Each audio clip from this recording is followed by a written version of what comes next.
Level 9 factoring, this is a trinomial, negative 8x squared minus 20x plus 12, or it's a second degree, if you like, second degree polynomial. And we're going to be factoring this. We're looking first for a common factor, and we have one. Okay, so I'm just going to show you in this math type window. All right, common factor is negative 4. So if we factor out negative 4, inside we're left with positive 2x squared and positive 5x and negative 3. Then I'm just going to use my trial and error method to factor this. So negative 4, make a pair of brackets. And in the first bracket, I'm looking for the factors of 2x squared. So I'm looking for the factors of 2, which is 2 and 1. So 2x and 1x. Okay, they have to multiply to give us x squared. I'm just going to put the 1. We don't need to write that. And the factors of 3. So I'm thinking of negative 3.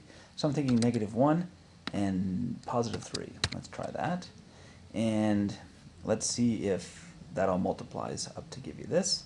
So the two first terms are going to give you the first term. Two last terms are going to give the last term. But to get the middle term, you're going to do the two outers and the two inners. Okay, so 2x times 3 is 6x, and then negative 1 times x is negative 1x. Sorry, so if 6x minus x is 5x, and that actually works. Okay, so that's your trial and error. Okay, and there wasn't a lot of trial and error there. We pretty much guessed it. Let's just do a very quick PSF version of this. Okay, so I'm just going to go up here and copy. Well, I'm not going to bother copying that. So the P is going to be the product of the first and last terms. Okay, so we've already factored out the common factor, so we're starting here, and I'm kind of skipping over this step. So the product is going to be, so 2 times negative 3 is negative 6x squared, and the sum is always the middle term. So the sum is going to be plus 5x. I don't need the plus 5x. And the F is for the two factors. We're looking for two factors of negative 6 that add up to give us 5. So 6 and negative 1. So let me just replace, whoops. So 6x and negative 1x, or negative x. Okay, so now I'm going to rewrite this. Instead of with the 5x, I'm going to write it with the 6x and the negative x. Okay, and then I'm going to group to factor. So what's common with 2x squared plus 6x is the 2x is common. And once I factor out the 2x,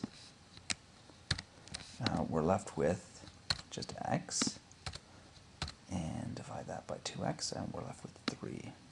So x plus 3. Over here, what's common is just a minus 1, and if I factor out the minus 1, we're left with x plus 3. Okay, now the x plus 3 is common, so I'm going to factor that out, and we're left with, if I remove the x plus 3, whoops, in each case, I'm left with 2x minus 1. Okay, and notice that's the same answer. 2x minus 1, x plus 3, and down here I have x plus 3, 2x minus 1. So it's really just the same answer, it's just transposed, just a little, commuted a little bit. So then, I'm just going to, let me write that down there. That's okay. So negative 4x plus 3. Okay, so I've typed it in, and I've just stretched this window so you can see that what I got with the trial and error is the same as what I got with the PSF. Okay? And that's it. Now, you can see that the trial and error took a whole lot less time than the PSF. PSF is nice. It's always right. The trial and error is always right, but you have to have enough time to do it, and the numbers have to be small enough. All right, but that's pretty much it. So they both work. Remember the common factor. And always remember, if there's a negative term first, factor out that negative. It'll make life a little bit easier. All right, have a good night. Let's just see if this is right. Yeah, yeah, yeah, yeah.